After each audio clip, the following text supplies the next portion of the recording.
setelah binatang roh nyamuk raksasa memokatkan pria botak dengan cara menelannya. Beberapa kepingan emas pun perlahan muncul di tubuh besarnya. Dengan setelah melihat ketiga praktisi besti dari pria botak di arah kejauhan menggunakan tatapan ganasnya, ia pun segera mengepakkan sayapnya dan dengan cepat kembali ke sisi Wang Lin. Wang Lin pun kemudian melambaikan tangannya, menyerap semua tas penyimpanan dan trisula milik pria botak sebelumnya yang semuanya segera mendarat di tangannya. Dengan setelah memeriksa semua benda milik pria botak itu, ia pun kemudian melesatkan tatapan sangkarnya ke arah tiga praktisi besti dari pria botak sebelum pada akhirnya menghilang seperti jurik dari TKP-nya tanpa mengucapkan sepatah kata pun. Bersama setelah menghilangnya Wang Lin, banyak pasang tatapan mata semua orang menyaksikan pertarungannya sebelumnya, termasuk banyak praktisi Nesensol yang ada di kota ini, sehingga ketika melihat Wang Lin sebelumnya dengan mudahnya menghabisi pria botak, itu pun nyatanya meninggalkan kesan mendalam di semua pikiran mereka, terutama bendera pembatasan dan binatang roh nyamuk miliknya, yang bahkan dengan pengalaman luas yang saat ini mereka miliki, mereka sama sekali tak bisa mengenali jenis binatang roh apa itu. Bahkan ketiga praktisi besti pria botak juga menunjukkan hal yang sama, dengan tak berani menyenggol Wang Lin sebelumnya, yang bagaimanapun di Laut Selatan, kekuatan adalah segala-galanya. Oleh sebab itu yang saat ini hanya bisa mereka lakukan adalah melaporkan semua masalah ini kepada pemimpin kota Lianmu, dengan pada akhirnya ketiganya pun tanpa basa-basi memutuskan untuk pergi. Dan setelah kepergian ketiga praktisi itu, pada saat ini di TKP Wang Lin berada, ia pun muncul kembali ke TKP toko rahasia yang didatanginya sebelumnya, bertemu kembali dengan si pria tuir dan segera melemparkan sebuah token yang sebelumnya diberikannya padanya, tanda ia akan mengikuti acara pertukaran rahasia di tokonya, sehingga buat si pria tuir itu pun yang melihatnya spontan tercengang, sebelum kemudian ia mencari sebuah tempat penginapan yang ada di dalam kota, sembari menunggu dimulainya acara pertukaran rahasia. Singkat cerita 3 hari telah berlalu dan sekarang adalah hari dimulainya pertukaran rahasia. Pada pagi itu seorang kultivator formasi inti datang ke penginapan Wang Lin dan dengan sopan memberitahunya mengenai acara pertukaran rahasia telah dimulai. Sebelum kemudian ia memimpin Wang Lin untuk bergegas OTW menuju ke toko rahasia. Dengan setelah sampai di sana, si pria tuir sebelumnya yang melihat kedatangan Wang Lin pun segera menunjukkan rasa hormatnya dan kemudian dengan hati-hati membawanya ke sebuah dinding aneh yang ada di dalam toko lalu mengetuknya beberapa kali. Saat ketika dinding diketuk, dinding itu pun segera memancarkan desiran, tampak seperti air tenang yang ambiar dilempar batu. Dengan setelah melakukan semua hal itu, ia pun kemudian mengeluarkan sebuah jubah dan memberikannya kepada Wang Lin, menyebabkan Wang Lin pun yang melihatnya segera menerimanya dan tetap menunjukkan mode berdirinya, sebelum kemudian ia mengirim indera ilahinya ke dalam dinding itu, menemukan ada sebuah ruangan megah di dalamnya dengan dekorasi yang sangat indah. Dan ada juga beberapa praktisi di dalamnya duduk di sebuah kursi yang sudah disediakan dengan semuanya mengenakan jubah yang sama. Namun ketika Wang Lin masih mengirim akal ilahinya ke dalam ruangan itu, ia pun spontan tiba-tiba merasakan kejanggalan, menemukan seorang pria parubaya yang tampak jenius, merasakan indera ilahinya ini dengan spontan membuka kedua matanya berbanding terbalik oleh para praktisi lainnya yang tampak tak merasakan kemampuan indera ilahinya itu. Pria tua jenis itu juga memiliki penampilan agak lain, dengan salah satunya orang yang tak mengenakan jubah seperti praktisi lainnya, sehingga buat Wang Lin pun yang mengetahuinya spontan terkejut. Bahkan bukan hal ini saja yang menyebabkan Wang Lin terkejut, ia pun juga terkejut akan kultivasi aneh pria tua jenius itu, dikarenakan ketika ia memindai semua praktisi di dalam ruangan itu dengan indera ilahinya, ia menemukan bahwa semua orang yang hadir berada pada tahap awal Nesensol, terkecuali pria tua jenius itu. Meskipun pria tua jenis itu sepertinya berada pada tahap awal Nesensol, pada kenyataannya ia ternyata sudah berada di puncak tahap akhir Nesensol dan hanya satu langkah dari kultivasi tahap selanjutnya, sehingga hal ini pun lantas menyebabkannya spontan bertanya-tanya mengenai teknik apa sebenarnya yang digunakan pria tuir itu. Memikirkan hal ini, Wang Lin pun memilih untuk mengabaikannya dan memutuskan untuk menarik kembali indera ilahinya. Dengan setelah menarik indera ilahinya itu, ia pun mulai mengenakan jubahnya dan tanpa mengucapkan sepatah kata pun segera berjalan ke dinding aneh layaknya sebuah portal untuk memasuki ruang rahasia itu, serta menemukan sebuah meja untuk duduk dan kemudian memasuki mode diamnya dengan cara menutup kedua matanya. Tapi baru saja Wang Lin memasuki mode menutup kedua matanya, beberapa praktisi lain pun mulai berdatangan lagi dengan penampilan mereka semua mengenakan jubah bertujuan untuk menyembunyikan wajahnya, dan beberapa dari mereka bahkan dikelilingi oleh kabut hitam saat ketika melihat hal ini. Wang Lin pun akhirnya menyadari bahwa para praktisi ini tak ingin ada yang mengenali identitas mereka, yang jikalau mereka mengungkapkan siapakah gerangan dirinya, maka ketika memamerkan harta sihirnya, kemungkinan itu akan menimbulkan masalah besar bagi mereka.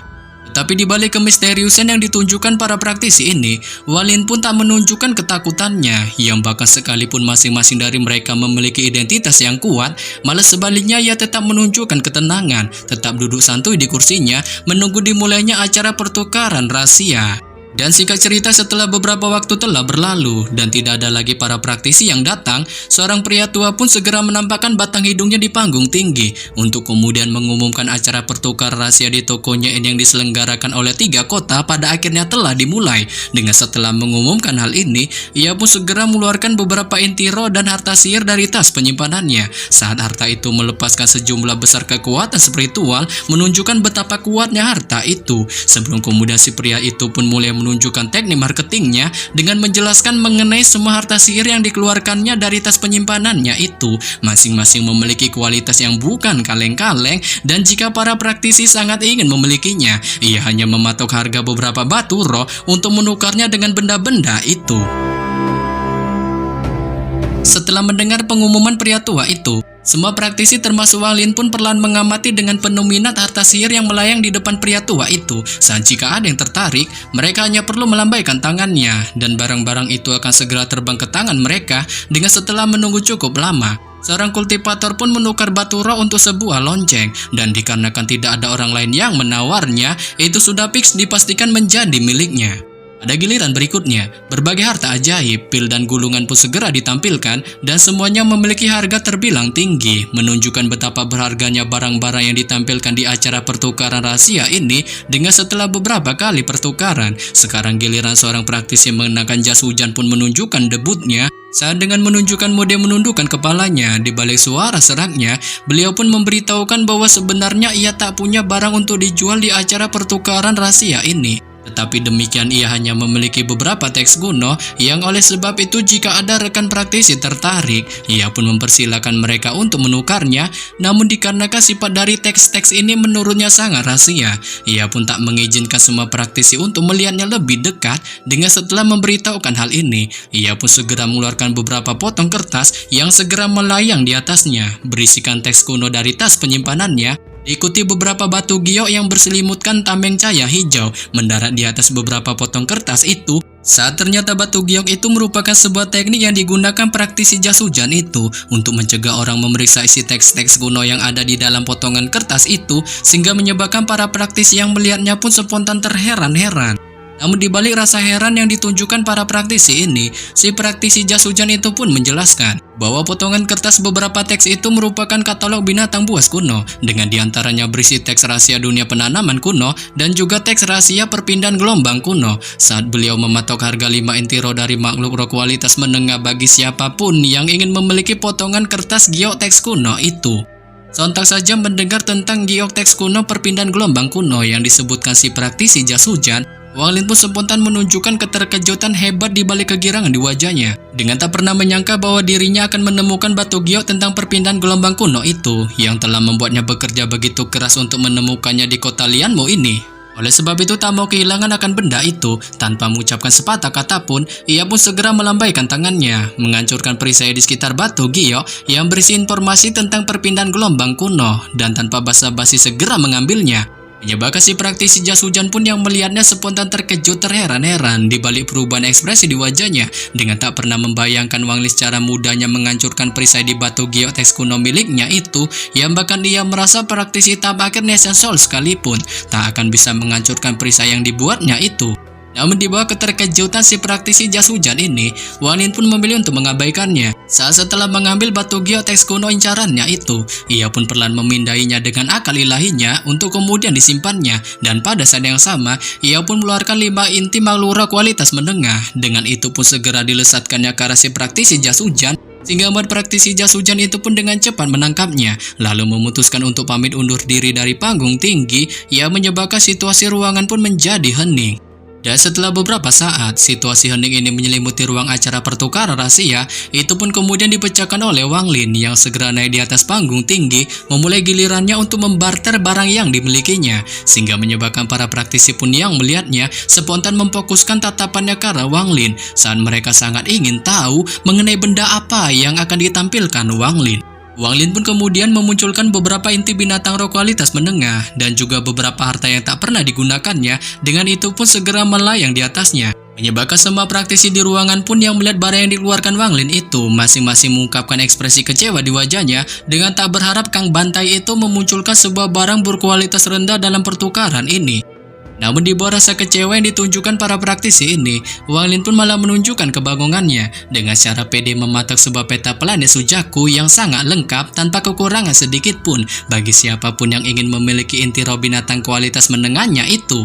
Dengar ini, ekspresi di wajah semua praktisi pun spontan mengalami perubahan aneh dengan merasa kocak atas patokan benda yang diutarakan Wang Lin itu, sebelum kemudian salah seorang praktisi yang ternyata pria jenius sebelumnya pun tiba-tiba bersuara dengan bilang pada Wang Lin bahwa inti roh binatang roh kualitas menengah yang dimilikinya itu masih terlampau cukup jauh untuk ditukarkannya dengan sebuah peta planet Sujaku yang bahkan ia berkelakar lautan iblis sekalipun tak akan bisa membarter mahalnya peta planet Sujaku itu.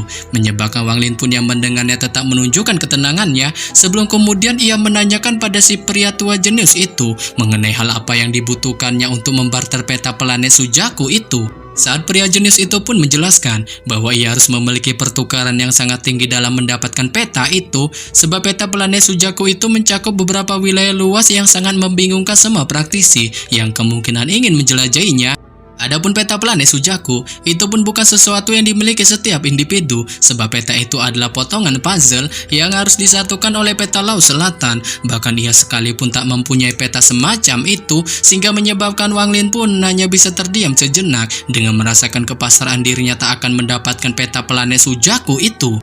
Namun tanpa diduga, di tengah kepasrahan yang dialami Wang Lin ini, salah seorang praktisi pun tiba-tiba bersuara saat bilang bahwa ia memiliki satu peta berkualitas tinggi Lautan Selatan itu dengan 4 benua di sekitarnya termasuk 148 negara. Sehingga mbaknya pun menanyakan pada Wang Lin mengenai harga yang akan dikeluarkannya untuk menawar peta yang dimilikinya. Ini